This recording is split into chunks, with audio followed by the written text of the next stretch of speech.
Welcome to the Hawkeye Sidekick podcast. And you're very welcome back to the Hawkeye Sidekick podcast with your host Mark Kennedy.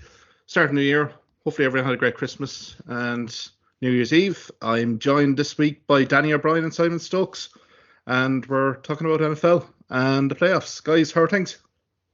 Good, Mark. Great stuff. I suppose in this opening episode, guys, maybe we get your reflections on the regular season, what's impressed you, who hasn't, and maybe your MVP, and then we'll kind of go straight into the Wildcard weekend. We've 6 fixtures on tap.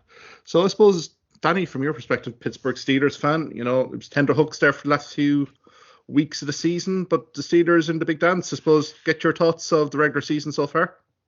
It's been a weird season. I think that's the best way to describe it. Like some of the results you're seeing in some of that, like wasn't it up to week 15, 30 of the 32 teams were still in contention. Like if they're looking at parity, they definitely got a good job in terms of that. But yeah, like aside from, you can nearly say aside from the Ravens and the Niners for most of the year, it's been a year where like anybody can beat anybody else. It's been really weird from that point of view too. I mean, up till 3 weeks ago after the Colts game, just from a Steelers perspective, I was just looking at it going, well, our season's over. And even the conversation around, was Tomlin going to be leaving? And then they go on, reel off 3 wins. And yeah, let's just say the Titans-Jaguars game yesterday was a hoot to watch from my perspective. I thought one of the funniest moments of the season was you could actually see some terrible tales being in the crowd in Tennessee. There were Steelers fans at that game too. So yeah, just for the Steelers to have made the playoffs, it's kind of hilarious as well, because for most of the year they have been absolutely awful to watch. And yeah, it kind of encapsulates what's been a very weird regular season. Yeah, I think like again, Niners, Ravens, they're the 2 standout sides in both conferences. And I know as you mentioned about, say, teams who really underperformed in terms of spend on talent and in terms of investment as well, just in good players.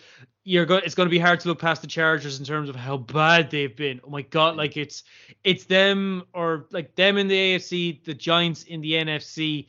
Broncos give them a push too. Like those 3 teams would have come into it with some sort of hopes, and they ended up kind of tanking. And like you mentioned about an MVP, I mean, you can't really look past Lamar Jackson in terms of the way his season has developed.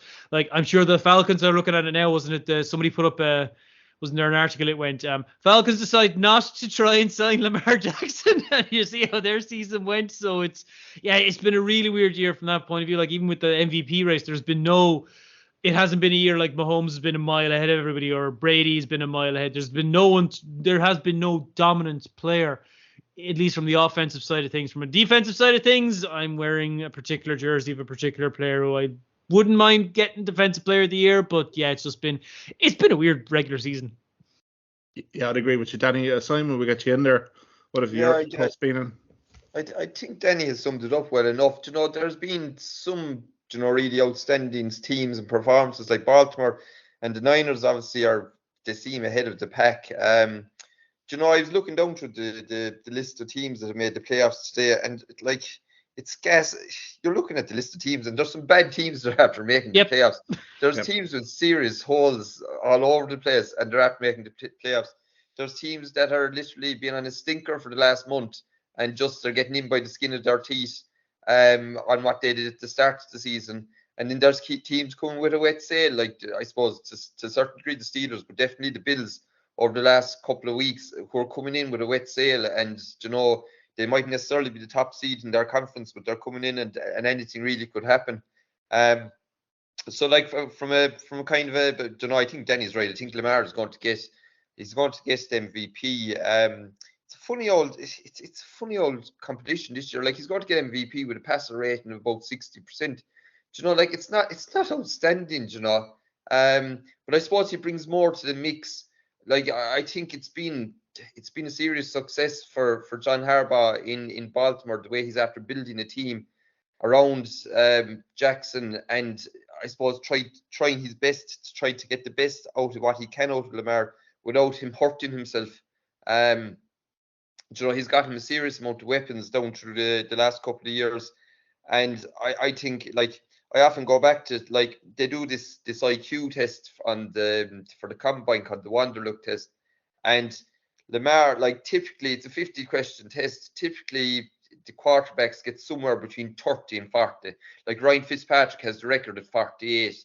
It's pure, like you have 12 minutes to do 50 questions. It's real quick thinking. Like typically your quarterbacks are getting in somewhere in the mid 30s. Lamar got a 13 when he did it. And sometimes I think he's his own worst enemy, you know. Like I think if you can stop Lamar's first instinct, which is to run, if you can give him maybe a first option, a second option, and try for him not to get hurt, he has all the physical tools. But sometimes I think he runs himself into trouble, and you know, he has had season ending injuries, you know, throughout his career. From the point of view, teams that disappointed this year, I think Danny's right. Like the Giants are the team that stuck out for me. They paid Daniel Jones an awful lot of money last. I never understood that contract. No, it was mental. It was mental, and like they were hardballing Saquon Barkley at the same time, which I can understand. Look, he's a running back. He was injury prone, but like Saquon was the face of that franchise, and they gave Daniel Jones this massive contract. Like they scored all the first game of the season. They got off to an utter stink. I think they were 1-5 when he got injured in week 6. So, like the Giants, I don't know where the Giants go with their franchise from here. Do they walk away from Jones next year? But they probably have too much money tied up in him. I like that win yesterday was meaningless, really. I don't know where they go from here. From the NFC side, another team that I literally don't know where they go from here is Carolina. Like they're after selling their franchise for a quarterback who can't see over his offensive linesman. Like he's good at reading plays and so on, but I don't know where they're going to go, you know, going forward. Like they have no first round pick again next year. Literally, I can't see how they're going to build a team from where they are. They gave away Moore to Chicago as part of that trade, who's their best wide receiver, and replaced him with Adam Thielen, he's a good wide receiver, but you know he wasn't going to be taking that place. From an AFC point of view, I think Danny's right. San Diego are definitely the most disappointing team, and God only knows who's going to get be in the hot seat there next year. Like it is an attractive proposition for an awful lot of the coaches that are out there. Could Belichick end up in San Diego, or I shouldn't say San Diego, in LA? Could Belichick end up there? Will Harbaugh decide that he wants to go back into the pro game after the college football final tonight? Hard one to see. A team that I was very disappointed with was Jacksonville Jaguars. Like they started. I wasn't. I know, like it's true, Danny, but like they were 6-2 going into the bye. Like they were, you know, I think they were. I was over at one of their games over in London, and like they came out of London with serious momentum. I think they were 3-2 coming out of London. Did they win the next 3 games? 6-2 going into the bye. You're saying here we're in business. They came out of the bye first game. I think they were at home to the Niners. Did they get beaten 34-3 or something like that?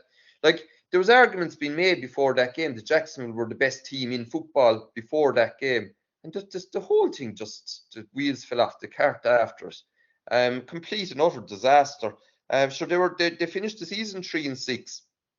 Complete disaster, and you just like I don't know what that franchise does now. It seems like they have their quarterback, they have a solid running back.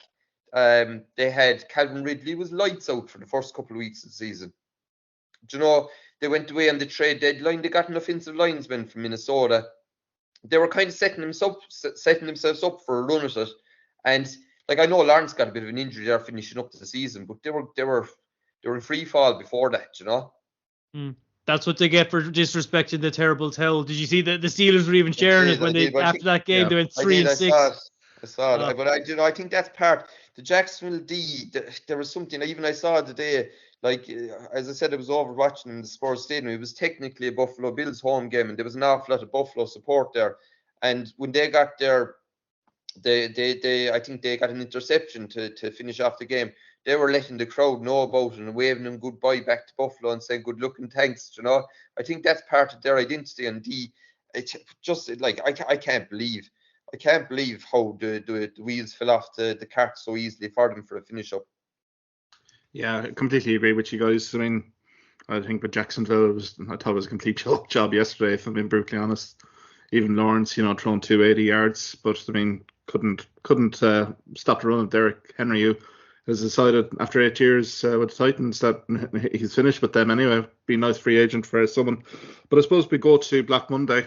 I mean, Monday straight after regular season, the hiring and the firings, more firings now, and we have Arthur Smith and also Ron Rivera getting their P45s from Atlanta and Washington respectively. I suppose, guys, no real surprises there on those two departures. I suppose Danny, kick off. Yeah, neither. Like Rivera, let's face it, the trades that Washington made just before the deadline, they gave away their two best defensive pieces. So you're looking at it going, well, there was one place they weren't going, and that was the playoffs. So like it was obvious that was the route that they were going to go down with it. I like with Smith, with like the Falcons have been a running joke this year. There's one or two like kind of Twitter or accounts I follow, and they really do a great parody of just kind of, you lose to the Panthers. That's all you need to know. And is somebody even highlighted the last 3 years, 7-10, 7-10, 7-10, same draft pick every single year. They haven't progressed any bit. And like they've drafted pretty good players. Like you look at their running back position, who they have a talent there that can do something, and they still couldn't win in what was the worst division for a long time as well. Like they were kind of set up, they could have actually won that division if things had gone right for them, but instead they just imploded yesterday as well against the Saints. So no surprise with that. And like it looks like with Washington, they're starting from scratch again. It's kind of as if they're cleaning off the slate, or they're trying to at least clear it off the Snyder slate as quickly as possible and just start things from scratch there again. But yeah, it's going to be, I mean, granted, I prefer to be either of those sides than the Panthers, as you might highlighted, Simon. Like, if anything proved that just because you're good in business doesn't mean you're going to be good in football. They gave a king's ransom for that draft pick, and they're in trouble for the next couple of years. Horrendous. Yeah, I'd agree. Do you know the funny thing with Arthur Smith? Like he was there for 3 years. I think they drafted in their first round pick was an offensive player. The 3 years, as you said, Danny, they got Robinson.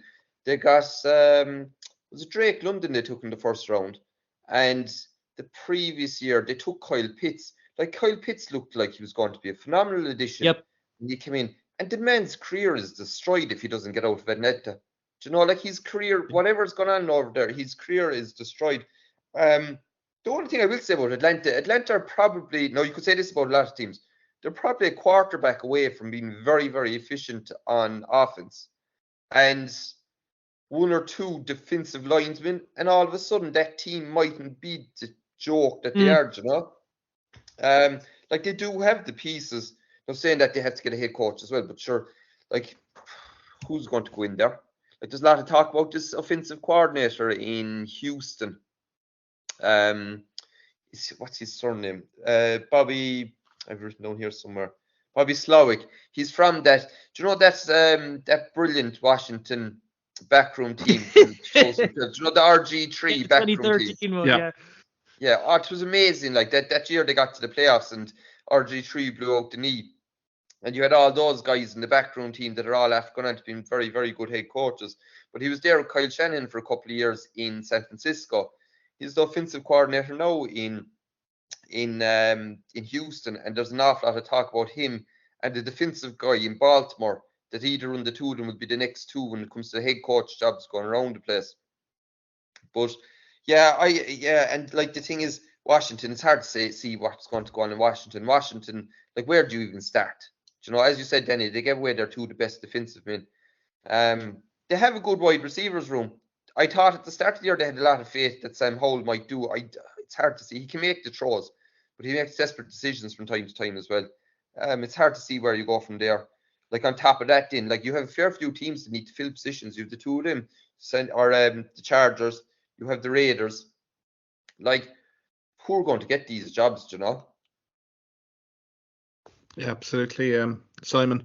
And I suppose the speculation is swirling around New England Patriots organization here regarding Bill Belichick. 24 seasons. Obviously, the legacy is there for everyone to see. In terms of most successful coach in Super Bowl history, but I suppose a 4-13 record here, Danny, for Bill Belichick. I did like a quote that he mentioned in his press conference. I learned a lesson from my dad growing up. You work for the team that you're working for and do the best you can for it until someone tells you different. I think, Danny, that's probably indicating something that there might be a change of the guard here in New England, Foxborough. What do you think?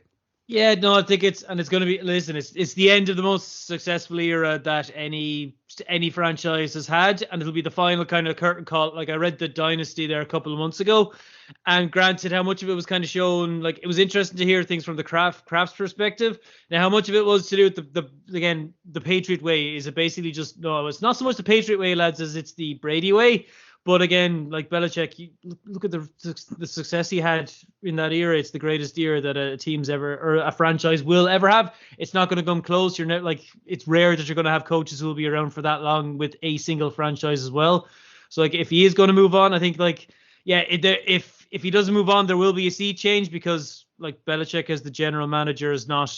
Yeah, I'm still kind of even confused as to how he still has that role as well as head coach. Like it's obvious that the coach versus Belichick, the GM, just look at draft picks and the lack of picks that they've had in recent years. So like you're looking at it, say best case scenario, he stays on in the organization in some role. Other case scenario will be the end of the era. And will he be going to LA? Will he from the looks of it, he is going to stay on either as a coach or just he's going to stay on in the NFL. And if he is going to be a new coaching role, I mean, of the ones that are open, I think the Chargers will be the most attractive to him. Unless, of course, he goes to the Raiders and they get Brady out of retirement. You never know. Yeah, Simon, I suppose get your thoughts there.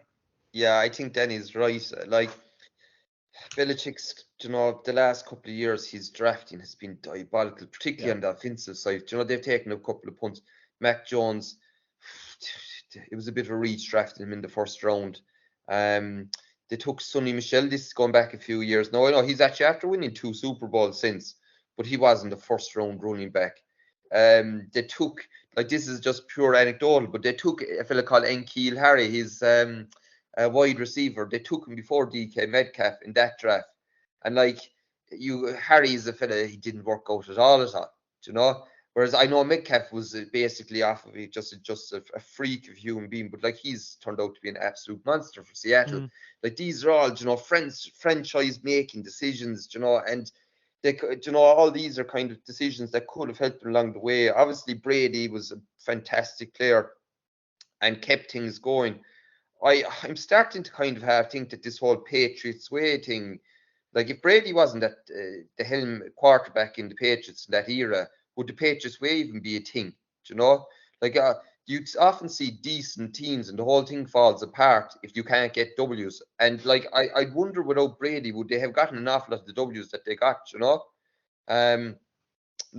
look, I don't know what Belichick will do. It'd be hard to see him going somewhere else. At the same time, what are they going to do? Leave him be inside in the back room looking after, I don't know, Josh McDaniels or whoever's going to get the gig there.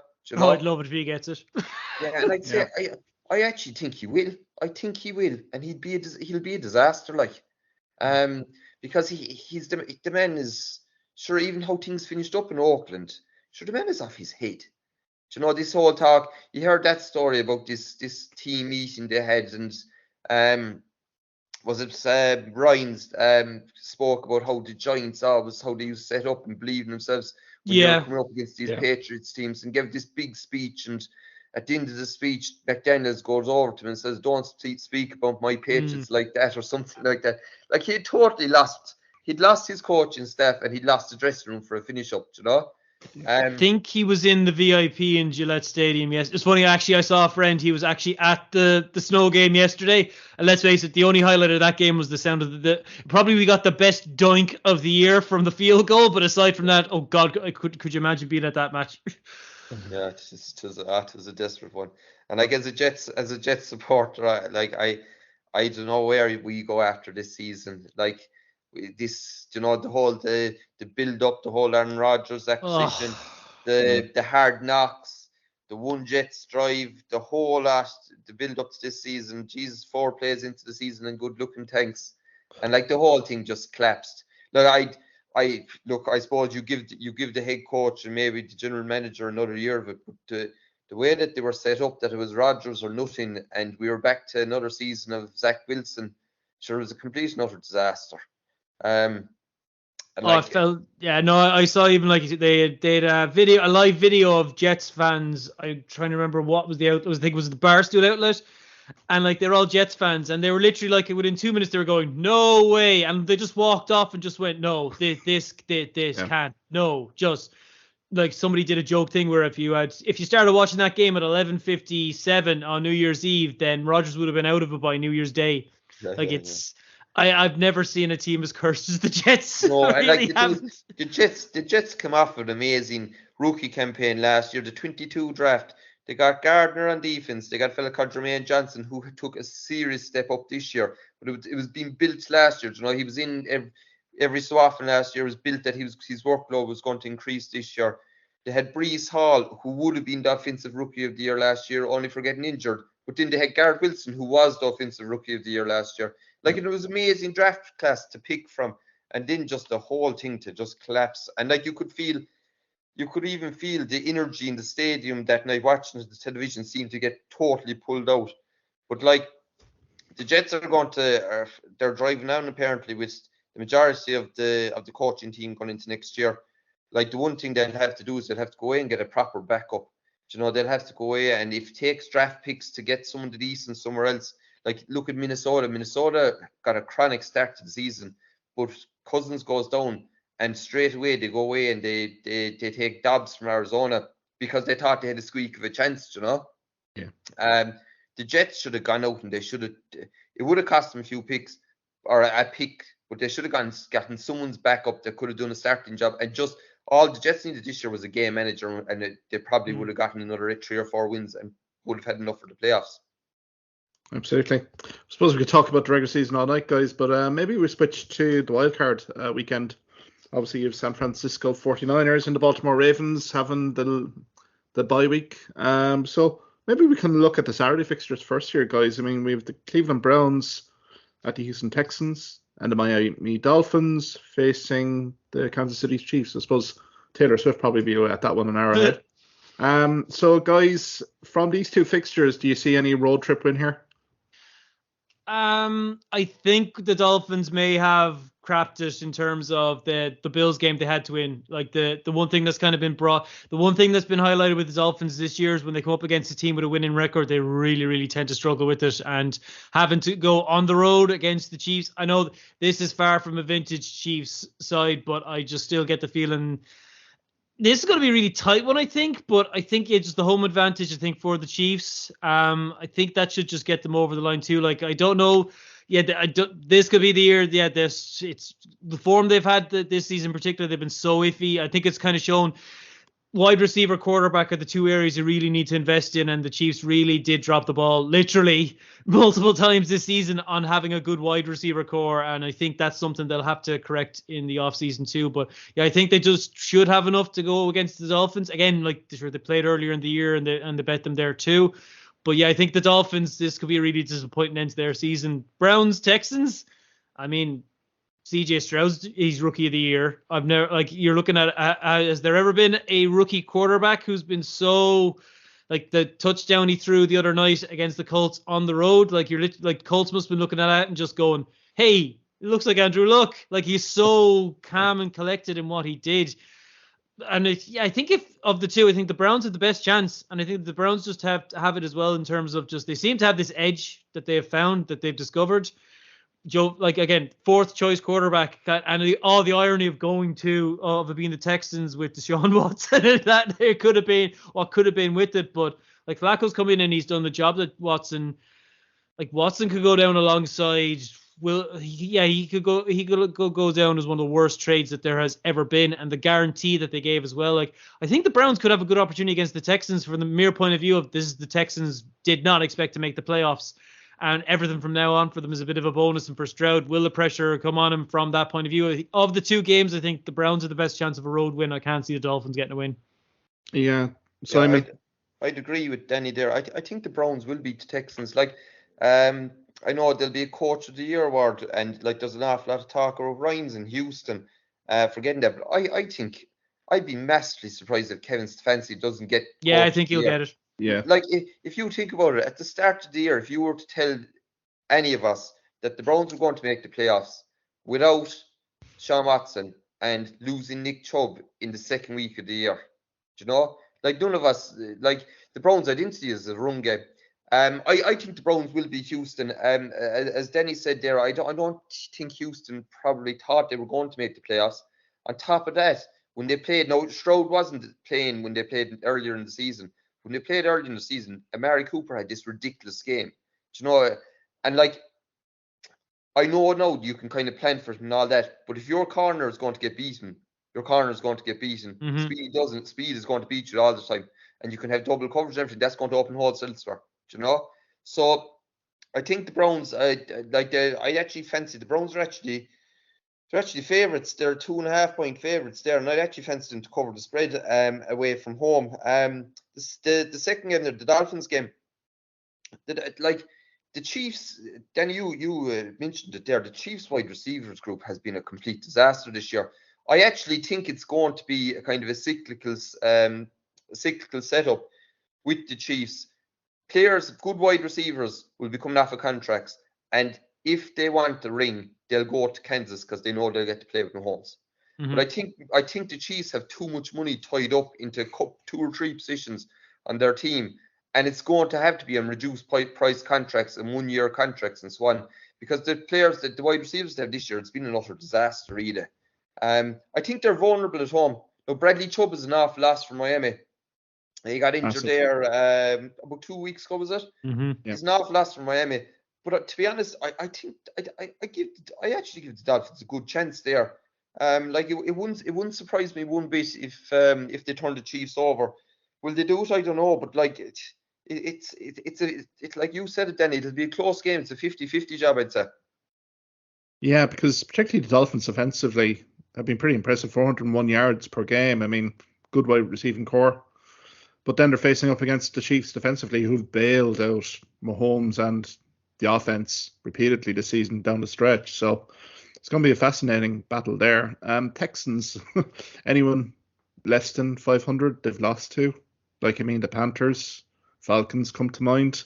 And that's a bit of a worry for me. For all of the accolades that CJ Stroud deservedly is getting, it's what Houston Texans team is going to turn up on Saturday. I mean, it's a strange one for me because Cleveland Browns, my God, the turnovers, 38 turnovers a season. You know, the defensively, they've bailed them out. Like Garrett and the Cleveland Browns defensively have really bailed Cleveland Browns offensively out of it at certain points. So those are 2 very intriguing ties, I think, to be perfectly fair. Sunday, can we get to Buffalo, Danny? The Steelers, no TJ Watt, the knee issue. Any hopes? No. To spring upset? If he's not playing, no. I'm just honest. They highlighted the games that he was missing. Their record's 1-11. So no, I can't see it. If he is by some miracle actually able to make it onto the field, then they have some sort of a chance. But if TJ Watt's not playing, he is that offenses have to factor in him. So it's not at the level of Lawrence Taylor, but they still do have to double team and they have to factor in him so much whenever they go up against him. And like I said, it was the 3rd year he's led the league in sacks. No one's done that before. Only 4 players have had 19 sacks, and the others, one of them is his brother. It just shows you from a defensive standpoint how crucial he is. But if he's out, I don't think that the offense finally has woken up. But no matter what we do on the offense, I mean, even there, they will be stopped. There will be certain points where the Bills will stop them. But if Watt's out, they're not going to win. Yeah. I mean, Rudolph as well. I mean, last few weeks they seem to have found something in Pittsburgh. Oh yeah, it was hilarious watching the Bengals game and just going, "Where's this been all year?" Denny, what do the Steelers do in the off season? Rudolph, I'd say, is coming into a contract year. They're hardly going to pay him, are they? I thought a lot of it there's talks of Russell Wilson as well, because with his contract at the Broncos, they're moving on from him. There's talks of him being linked with the Steelers too, and you're going, really? The quarterback situation is a bit of a mess, because again, they have with Pickett, they said he's a little bit disappointed in terms of the way things have gone, but outside of, it's a weird situation, I'm being completely honest. I'm not too, I don't know what way they go with it. Rudolph's played good, but again, can he do that over an entire season, or is it just that kind of string of games as well? But I mean, if they're being linked with Wilson, they're being the quarterback situation is something they need to resolve.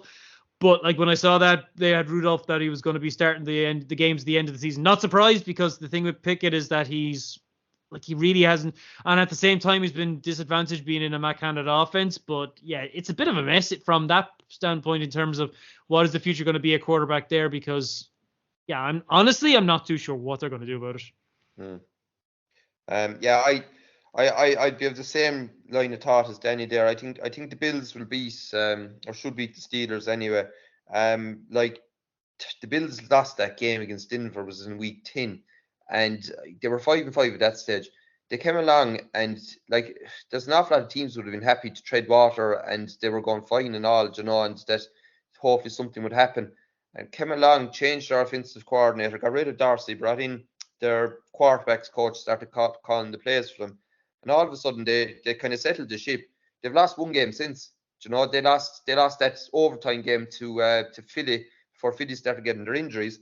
And all of a sudden, they're 5 wins since the bye. The Bills are going to be a hard matchup for anyone that plays them. Never mind this weekend. If they go any further, they're going to be a hard matchup because the way they throw the ball around. Josh Allen has it in the bag that he can throw interceptions. But they're going to be a hard matchup for anyone in normal fancy them coming in. In fact, the Bills are number 2 seed.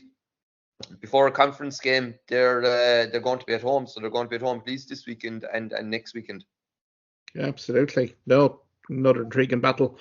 The Green Bay Packers have got into the playoffs, playing Dallas Cowboys. I suppose, Danny, get your viewpoint on that. I mean, Love has been maybe a work in progress for Green Bay Packers this season, but I mean Prescott and the receiving core have been outstanding for Dallas. Do you give Green Bay any chance here? See that? Yeah, kind of. It's the Cowboys haven't lost at home this season, have they? No. Nope. And they've won on average, I think, by 21 points. Yeah, I think that's the way I would look at it is, yeah, Cowboys, they should be the main word here. They should win it. With the Packers as well, there must be other fan bases looking at them just going, oh, Brett Favre's retired. Oh, well, now they'll have to find. Wait, now Aaron Rodgers is there. Oh, now he's retired. Oh, no, wait, now that all they just seem to constantly get generational quarterbacks they seem to develop them, whatever it is, to just get the luck with it. Now the Cowboys should win, but if the Packers somehow, and it'd be hilarious if they did, if the Packers do beat them, that's McCarthy gone, because this is, I think the Cowboys, it's their best opportunity to get back to a championship game.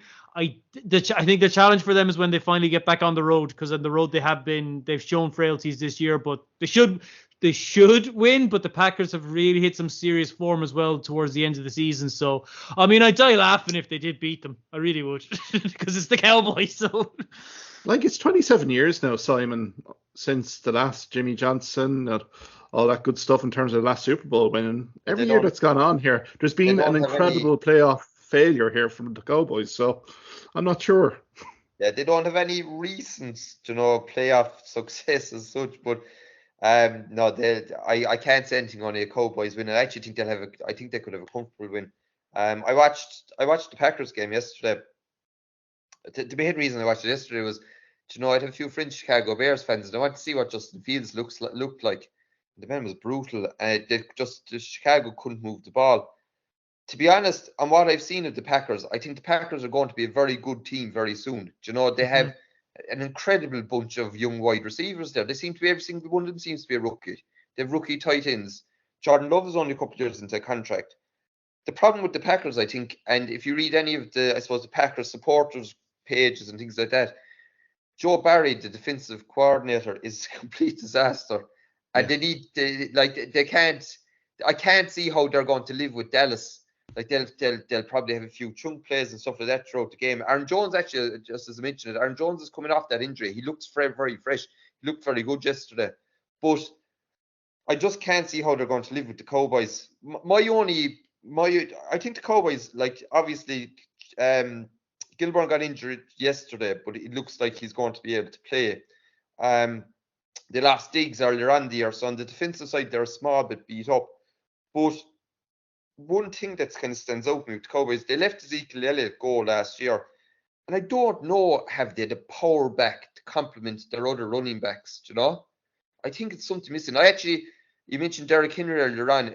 It comes to my head that Henry has his money made. He might want to go to contender. Could you imagine Henry in that Dallas offense? Oh God, I don't want to. He'd be absolutely amazing. He'd be absolutely amazing, that offense. But so look, I think the Cowboys are going to win there. I actually think the Cowboys could surprise a few people. I could see the Cowboys, as far as I know the way it's working, are Cowboys number 2 seed, are they? Yep. They are. So the Cowboys are 2 seeds, so they don't have to go to San Fran till an NFC Championship game. Mm-hmm. The Cowboys could surprise a lot. The Cowboys could be in an NFC Championship game without them even realizing it. You know. I'd love it just for the uniforms alone. Classic uniforms. Yeah. No, it's intriguing matchup there, and also Detroit Lions, the comeback city, back in the playoffs and playing the LA Rams at home. I suppose, guys, what's your viewpoint on that? Detroit's run game has been very impressive this season, but LA Rams have slowly finding their groove. I mean, that looks a very 50-50 call. What do you think, Danny? No, I mean, it's like the Lions must be looking at it. They win a division. They have their best season. It's like the most wins they've ever had, ever. And they come up against former Lions legend in Stafford. I wouldn't be surprised if Stafford goes in, balls out, knocks out the Lions. I really wouldn't. And the Rams do have that kind of offense. Again, Puka Nacua, he's up there for Rookie of the Year as well. He's been it's only the Rams could actually be one of those sides who give away all their draft picks and still get a wide receiving gem as well. Like, I really wouldn't be surprised if the Rams do win, because like you're looking at the Lions and like some weeks they're competing with the Cowboys on the road, and then another week they're getting absolutely blitzed out of it by the Ravens. I mean, will the Lions come across kind of similar to last year with the Vikings? They win the NFC North, and then they just kind of scuttle out of the playoffs at the first game as well. I think this is up there in terms of the Browns Texans in terms of if we're looking at road wins. Yeah, I think there's a really big opportunity there. The Rams can, and because again it's like you don't have to factor in, like we mentioned, the Cowboys Packers. If that was in Lambeau, I think Packers would have a chance there. But this being in a dome as well, and that aspect of it, it's like the atmosphere, I think, is the one thing that will go for the Lions, and the momentum and the passion. But I honestly wouldn't be surprised if Stafford goes in and just balls out the Lions and knocks them out. It'll be so ironic. Yeah, I'd be inclined to agree with Danny there. I just think the home advantage might suit the Lions. I think Dan Campbell has done a good job there. They had their tight end had a real breakout season and looks to be a star. Obviously you have a very good wide receiver core there. I think the Lions will win that game, but it is going to be desperately tight. Just slightly giving them the nod. It's some coaching and some management achievement from the Rams to be 2 years out of winning the Super Bowl, and as Danny said, giving away all their draft picks and still being very, very competitive. You know, I think the bubble will burst there shortly though, because an awful lot of their players are shoving on, and you're going to have staff from the bottom again. But I'm more hopeful than anything else, because the Lions were at the bottom of the barrel for so long, and they've been a refreshing team this year, and I'm just hoping. Now the only thing is, if you look at the teams that the Lions have beaten, they haven't. I don't know if they've beaten anything too great. I know they beat Kansas day one, but look, there's question marks about Kansas. I'm hopeful, more than confident, that the Lions could win that game.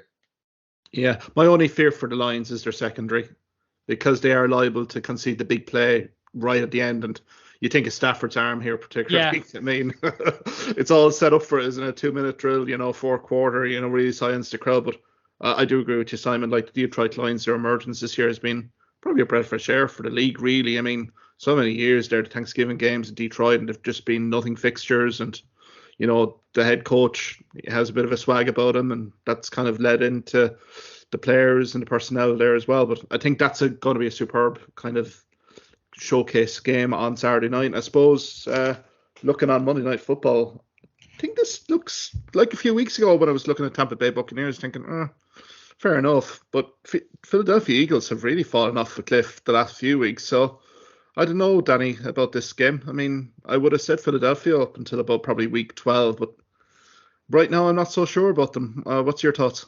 Yeah, I think the Bucs will win. And the reason I think it as well, a lot of people are looking at the Eagles and going, they're being compared to the 2020 Steelers in terms of the Steelers had a terrific win record, but it was a very paper thin record in terms of they may have won those games, but how they won them was questionable. And yeah, I get the Eagles they've fought. They're like we've talked about the form of some of the say the Bills, the Steelers, they really hit form at the right time of the season. The Eagles' form has really fallen off at the wrong time, and I get the feeling, I could see them being knocked out first week, and if they do, there could be some major transition as well for the Eagles. I mean, start of the year they looked like they were going to compete, but good God, I mean, the Cowboys have lost 1 or 2 games recently where they were here's your chance to win the division, and they still couldn't win the division. So yeah, I think the Eagles are in serious trouble here. They just seem their form was it since November the only team they've beaten is the Giants. Yeah. Yeah. Like Simon, defensively here, Simon, I mean, the Eagles have been all at sea here the last few weeks. I mean, what went on defensively with the Eagles was a complete disaster. They had Jonathan Gannon went to Arizona. He was the defensive coordinator last year. And I know Arizona had 4 wins this year, but I think Arizona could be a team that could be very good next year. Well, they were lucky this year. There was games this year they just lost, but they weren't blown out. No, and they didn't have Kyler Murray for most of the year. Do you know? They had a pretty good Arizona, and they went to end to beat the Eagles. The Steelers. They beat Dallas when they were shocking earlier on. Do you know when they didn't have Murray earlier on there? But the Eagles anyway lost Gannon. So they interviewed their defensive backs coach. The defensive backs coach was Dennard Wilson. Didn't give him the job and sacked him in the one go. So a double whammy. Worst interview ever. So he went away, and he's now the defensive back coach at Baltimore, who are having a top 5 defensive year. And then they go away and they bring in this guy Desai, useless. And after 5 or 6 weeks, they decide to take him off the gig and put in our old friend from the Patriots, Matt Patricia, play calling the defensive players, who's been an utter disaster for them. So like the Eagles should have been a disaster. Like that's a hard game to call because both teams have been on a stinker for the last couple of weeks. Do you know, the Eagles have lost 5 out of the last 6. I watched Tampa Bay last week. Tampa Bay lost to New Orleans last week. They just couldn't get the ball going at all. They couldn't get movement at all, turnovers and so on. Beating Carolina 9-0, not very impressive. Do you know? So like, look, it's nearly a toss of a coin. AJ Brown got hurt his knee yesterday. I don't know if anything has come from that.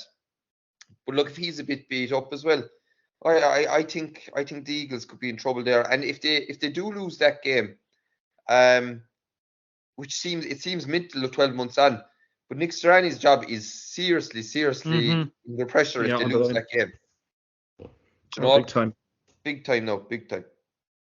Yeah, no, the Eagles for me, like, I mean, you could say underperformed a little bit towards the back end of the season, but I mean, Jalen Hurts and the offense really have to stand up now, don't they? I mean, but Tampa Bay, their defensive line has had a bit of swagger in the last few weeks as well, so Monday Night Football might be providing a few fireworks there. So maybe a few home or road wins, I think you've kind of tipped there, guys. But yeah, no, all very interesting. I suppose next week, guys, might review the Wildcard weekend. See the winners and losers. As we record, it's only mid-afternoon in the US, so Black Monday might have identified a few more hirings and firings at that stage, so we might review that and maybe talk a little bit about free agency as well.